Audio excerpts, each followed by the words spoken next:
Today we're diving into one of the most anticipated games of recent years, Little Nightmares 3. This series has always stood out with its unique blend of psychological horror, nightmarish design, and cryptic storytelling that leaves plenty of room for interpretation. After the success of the first two games, it was only natural that fans were eager for a third installment, especially since development changed hands this time.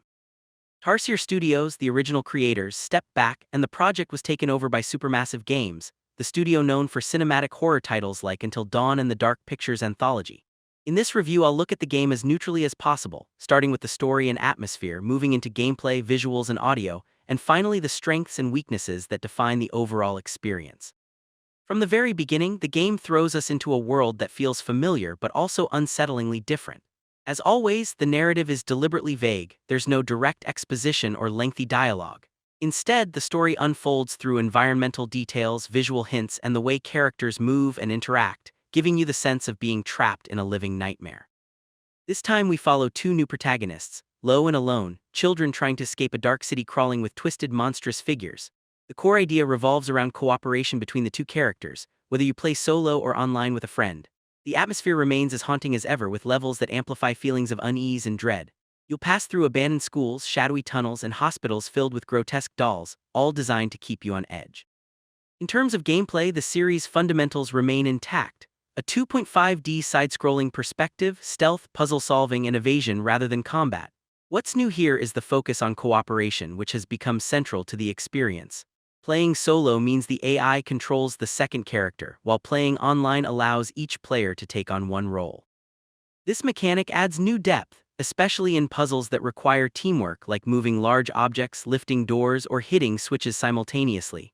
That said, solo play can be frustrating, as the AI partner sometimes fails to respond properly, which breaks immersion. Some puzzles also feel repetitive or a little too simple compared to expectations. Level design continues to be one of the franchise's strongest points. Each environment is filled with subtle details that expand the story's mystery. Scribbles on walls or distant sounds in the background often hint at unseen threats, adding layers of tension. Still, not every stage matches the creativity of Little Nightmares II. There are standout moments, but they don't appear often enough to maintain consistent excitement from start to finish. Visually, the game sticks to its signature art style, a mix of eerie childlike imagery and unsettling realism. The color palette is muted, the lighting is dim, and shadows are used to heighten fear. While there are noticeable improvements in model quality and lighting, the game doesn't represent a massive technical leap over the second installment. On newer consoles, performance is smooth with stable frame rates, though there are occasional minor issues like texture pop-ins. Sound design remains one of the game's highlights. Creaking doors, echoing footsteps, and the sound of breathing amplify the tension. Music is used sparingly but effectively, starting with soft tones that escalate into harsh, unnerving rhythms as danger approaches. The characters don't really speak, but silence here serves as a tool rather than a flaw. It strengthens the atmosphere instead of weakening it. The game's length falls between 6 and 8 hours, depending on how fast you solve puzzles. That makes it a relatively short experience, though tightly packed. For some, the short length doesn't quite justify the full price, especially since replay value is limited unless you're interested in uncovering hidden secrets or diving deeper into the cryptic lore. On the positive side, the game delivers a chilling atmosphere that stays true to the franchise's identity.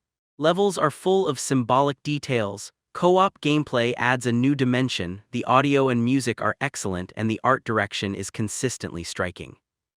On the negative side, some stages feel less creative than in past entries. The AI partner can be unreliable in solo play. The game is rather short for its price, and the technical improvements aren't groundbreaking compared to Little Nightmares II.